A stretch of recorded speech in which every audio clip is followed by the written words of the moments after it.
ओम। मैं चिन्मय कुमार बेरा, योग शिक्षक, पतंजलि योग समिति घाटशिला। आप सभी सज्जनों को मेरा बहुत बहुत प्रणाम।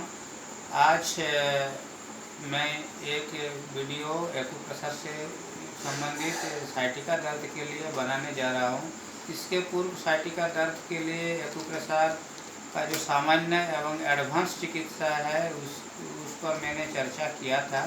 उसमें कुछ पॉइंट्स एडवांस चिकित्सा का छूटा हुआ था, क्योंकि समयाभाव के कारण मैं उस दिन नहीं दिखा पाया था। अभी भाग 2 में इस कुछ एडवांस चिकित्सा के पॉइंट्स पर मैं चर्चा कर रहा हूं और प्रकाश डाल रहा हूं। इसे ज़रूर देखें और मेरा ये वीडियो को लाइक करें और सब्सक्राइब भी करें। चलिए हम शुरू करते हैं।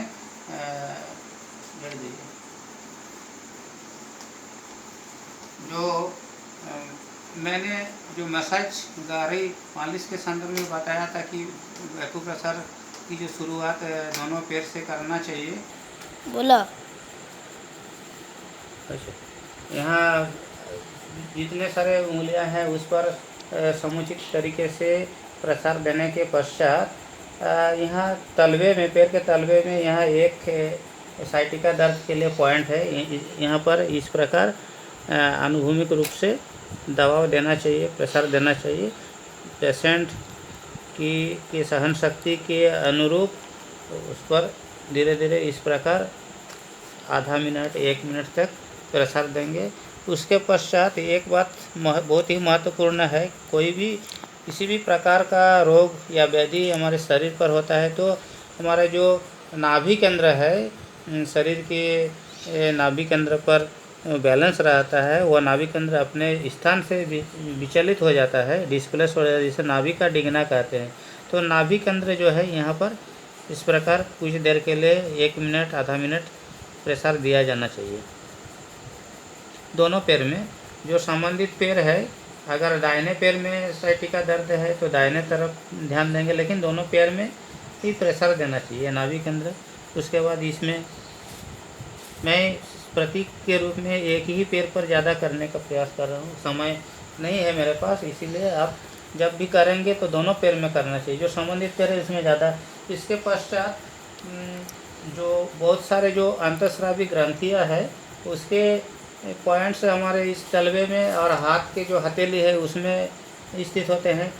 तो एक दूसरे से जो कोरिलेटेड है अंतःस्रावी ग्रंथियाँ हमारे शरीर के जितने जैव क्रियाएं हैं उसको नियंत्रित करते हैं। तो ये थायराइड और पैराथायराइड ग्लैंड के पॉइंट है। यहाँ पर आधा मिनट 1 मिनट कुछ देर के लिए दबाव देना है, या इस प्रकार जीमी का प्रयोग कर सकते हैं, या पुराने जो पेन है जिसमें रिफिल नहीं है, रिफिल विहीन जो है पेन को भी इस्तेमाल कर सकते हैं। क्योंकि एक अंग का जो पॉइंट है वो एक मटर के दाने के बराबर जैसा होता है। तो थोड़ा सा नुकीला पॉइंट होने से लकड़ी के जिमी पाए जाते हैं, उसका भी प्रयोग कर सकते हैं, या हथेली अंगूठा का भी प्रयोग कर सकते हैं। ये थायराइड पैराथायराइड। उसके बाद यहाँ पर जो है फेफड़े और थाइमस जो एक ग्रंथि है थाइमस, यहाँ पर भी प्रेशर देना चाहिए। उसके बाद यहाँ पर जो है आपका एड्रिनल ग्लैंड, फिर है किडनी, ये सब पर प्रेशर देना चाहिए धीरे धीरे आधा मिनट 1 मिनट। फिर इधर है आपका पैनक्रियाज है, पैनक्रियाज जिसे आग्नाशय कहते हैं। अब है इधर लेफ़्ट साइड का है, यहाँ पर हार्ट है। तो ये सारे जो है बिंदुओं पर दबाव देना चाहिए। फिर है गायनिक पॉइंट है, इधर टखने के अगल बगल जो है प्रेशर देना चाहिए। फिर इधर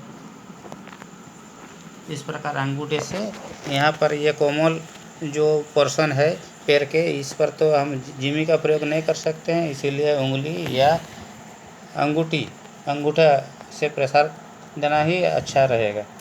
फिर जितने सारे मैंने इसके पहले वीडियो में बताया था, जितने सारे चैनल है उस पर भी दबाव देना चाहिए।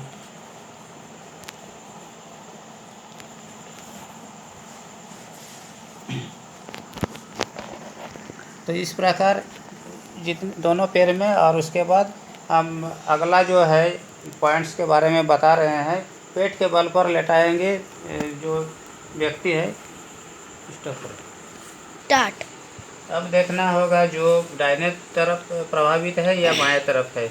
अगर दाहिने तरफ प्रभावित है, दाहिना पैर दानी है, दाहिना कुल्हा पर ज़्यादा दर्द होता है तो यहाँ पर दबाव डालेंगे। अंगूठा से जब ही प्रेशर डालेंगे तो यहाँ पर दर्द महसूस होगा। इस प्रकार, या अगर बाएं कुल्हे पर ज़्यादा दर्द है तो इधर ये परीक्षण कर सकते हैं दबाव दे करके। इस भाग में पीड़ा महसूस होगा।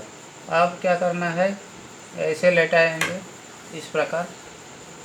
अब जो है ये जो साइटिका नाड़ी जो है इस पर इस प्रकार दबाव देना है। यहाँ एक पॉइंट होता है, यहाँ पर कुछ देर के लिए अंगूठे की सहायता से यहाँ पर दबाव देना है। अब जो है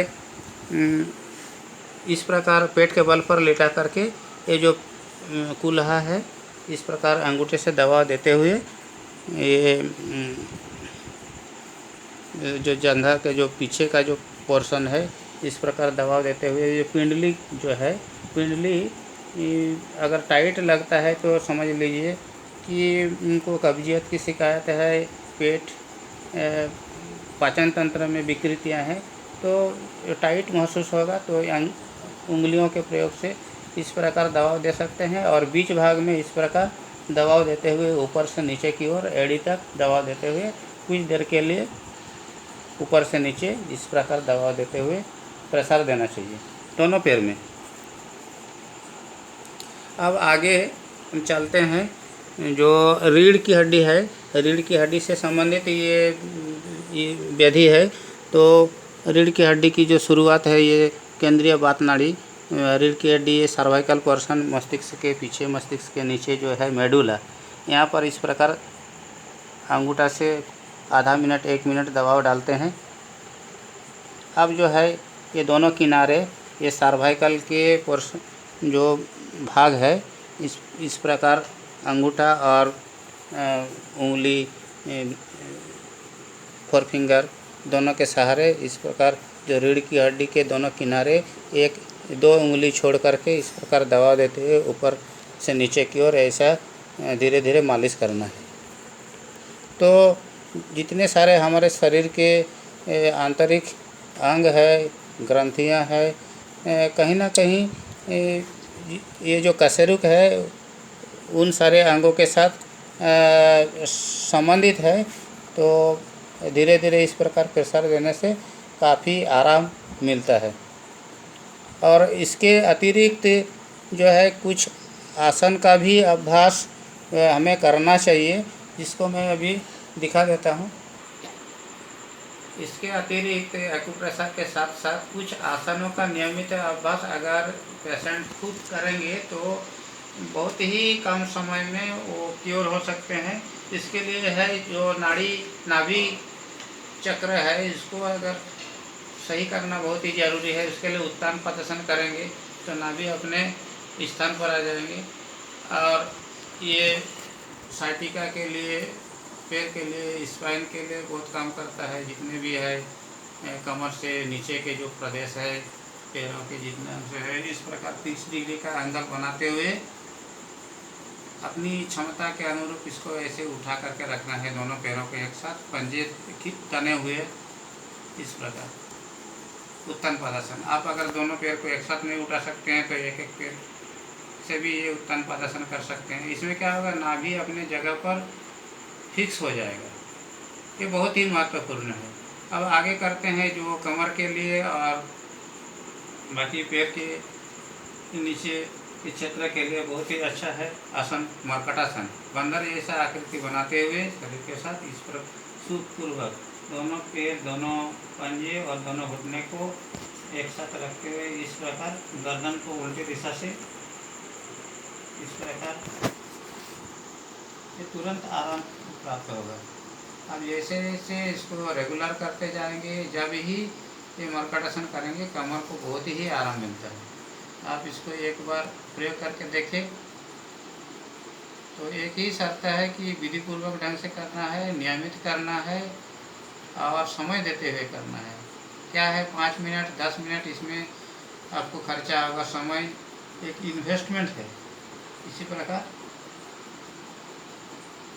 2 मिनट से 5 मिनट तक शुरुआत में ये पहला अभ्यास ही करेंगे और दूसरा अभ्यास करेंगे। दोनों पैरों के बीच थोड़ा सा फासला बनाते हैं इस प्रकार, और पहले दाहिने तरफ इस प्रकार जमीन पर लाएंगे कि एक पंजे के ऊपर दूसरा बाएं पैर का घुटना आ जाए, गर्दन को उल्टी दिशा में। फिर बाएं तरफ जब जमीन पर ले जाते हैं तो बायां पंजा के ऊपर दाहिना घुटना इस प्रकार स्पर्श करता है, गर्दन को दाहिने तरफ ऐसे घुमाते हैं।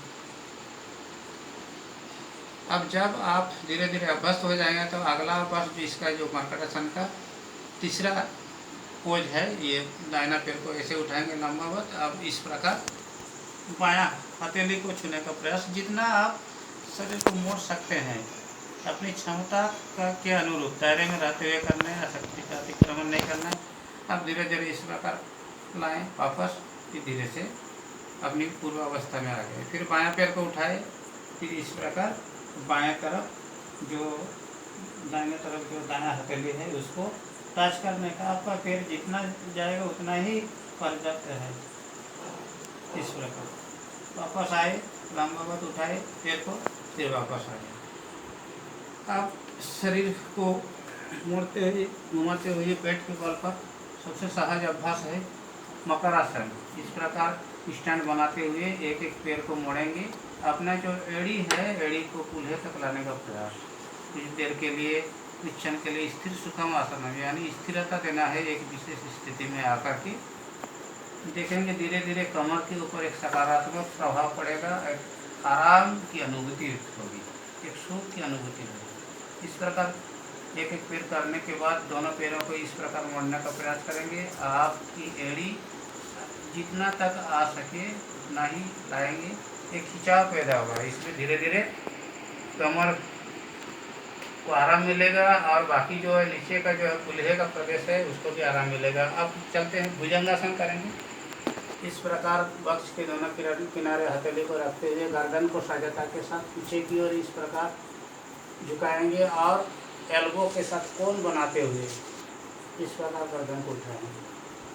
ये पूरी रीढ़ की हड्डी के लिए अब सर्वाइकल स्पॉन्डिलाइटिस, पीठ दर्द, जो भी समस्या है, कमर दर्द और उसके साथ साथ ये जो कूल्हे का दर्द, इसमें बहुत ही ये प्रामाणिक आसन है। इस प्रकार आप जितना कर सकते हैं 3 बार 5 बार 7 बार 2 मिनट से 5 मिनट धीरे धीरे शुरुआत में काम करेंगे और जैसी जैसी अभ्यास बढ़ती जाएगी। अब इस प्रकार सेकंड ये स्थिति है, ये एक हथेली के ऊपर दूसरा हथेली को रखते हुए ये दूसरा पोज है भुजंगासन का। अब आगे है शलभासन। अपने जांघ के दोनों किनारे अंदर हथेली को रखते हुए इस प्रकार एक एक पैर को उठाएंगे, पंजे तने हुए, थोड़ी जमीन पर, फिर बायां पैर को उठाए इस प्रकार आधा से 1-2 मिनट, फिर दोनों पैरों को इस प्रकार उठाते हुए अब कमर के पीछे की ओर हथेलियों को रखते हुए इस प्रकार उठाने का कोशिश करेंगे अपने सामने के हिस्से को, थोड़ी को जमीन से ऊपर।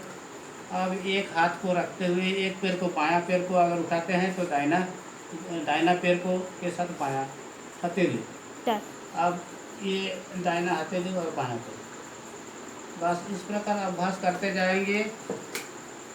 एक्यूप्रेशर का सहारा लेंगे तो धीरे धीरे कुछ ही दिन में 1 महीने के अंदर आप 80% से अधिक स्वस्थ हो सकते हैं। मैं इसी आशा के साथ सब सुखी रहिए, सब निरोग रहिए, निरामय बने आपका जीवन। इसी भावना के साथ, इसी कामना के साथ आपसे इजाज़त लेता हूँ। ओम।